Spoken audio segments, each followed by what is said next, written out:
Hey guys, welcome back to the garden. My husband is back and wielding the camera, so you see my face today. I'm sorry for that. It's a beautiful, beautiful spring day, and we've made a hard edit in the food forest, and in here where we are now, this is the explosive garden.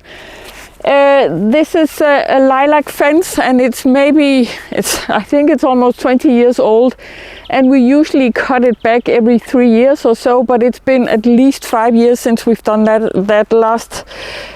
So they're very thick and very tall, and they take up a lot of light, especially in these early months and also in the late months. In the summer, when the sun is very high in the sky, it doesn't matter so much, but I had a feeling that I actually needed to cut it back very hard to sort of bring the light back into this space especially, but also in the spaces that are on either side. And yesterday, poor Martin, he spent, I think, 6 hours cutting all of these, and he was knackered after that. Now my job is to weave all of these cut back branches into the base. And I mean, just because we don't want to take out any organic material from the garden, but also because it makes it almost deer-proof. I'm saying almost because this bit over here, that's right next to the field, that's where they come running, and somehow they always find a way inside. So I'm thinking this is not so necessary. So I'm thinking a lot of these piles I'm gonna take to the other side and weave from the other side here to really enforce this bit. And I also want to show you another place where they got in. It's endless.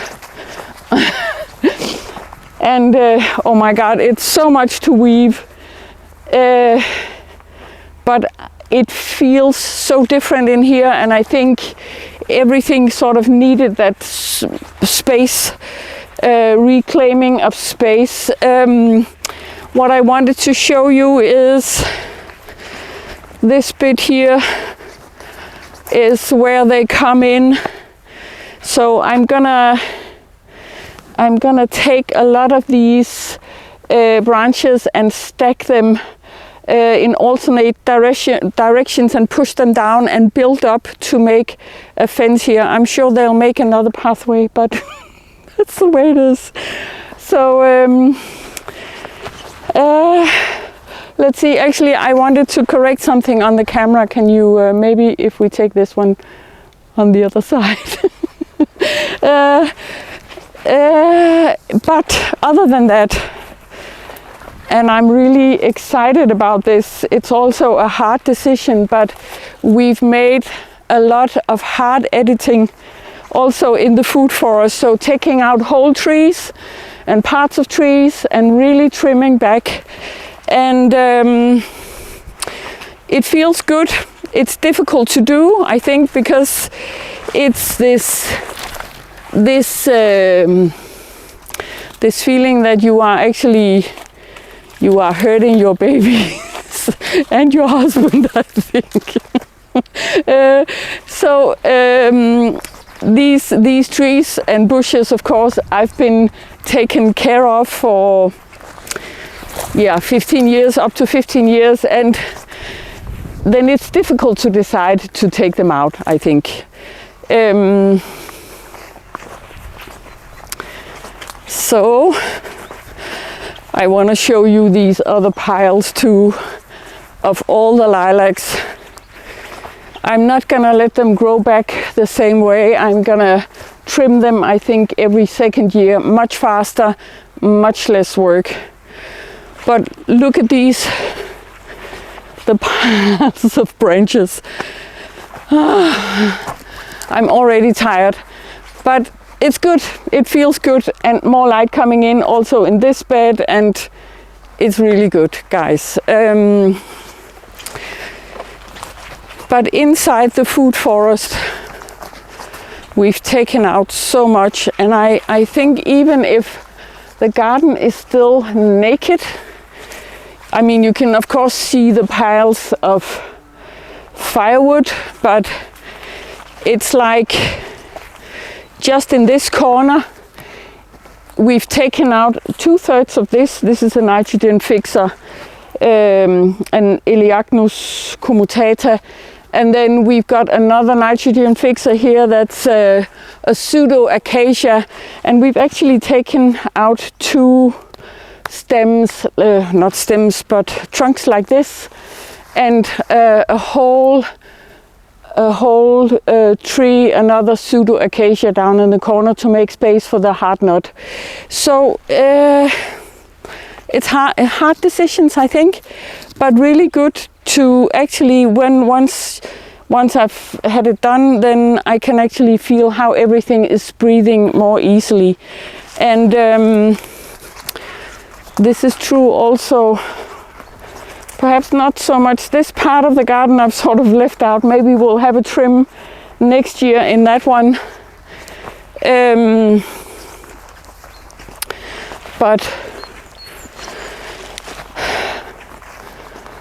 lots and lots and lots of trees taken out. So there was a huge apricot that had disease, and we've taken that out altogether. Lots of trees in the back, and half trees, and some fallen trees and other stuff that we've taken out. And really what we did when we started making the food forest, of course you have so much space, so I planted a lot of extra nitrogen fixers to sort of give the food forest growing power to begin with. And I'm starting to see that it's too much, and they have also served their purpose, and there's loads of nitrogen in the food forest system, so we don't need this many.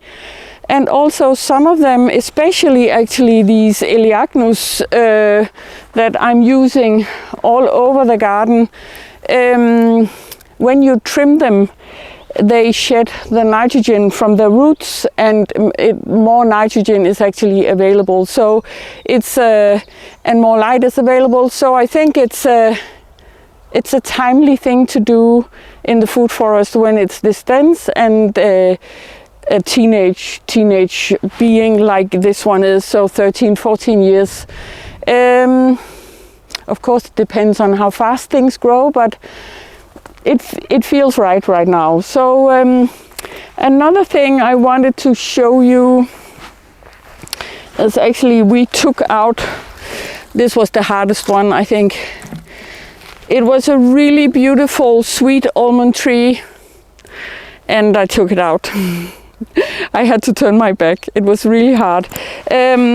But beside it, and I think I talked about this in another video, right beside it we have a self-seeded oak tree, and the oak has so many collaborations, and we are trying to make a tight weave of collaborations in the food forest. So it felt like the oak tree has a stronger bit for this spot than this sweet almond that is quite not like a known variety or a known being in this kind of Scandinavian setting. So Scandinavian, sorry.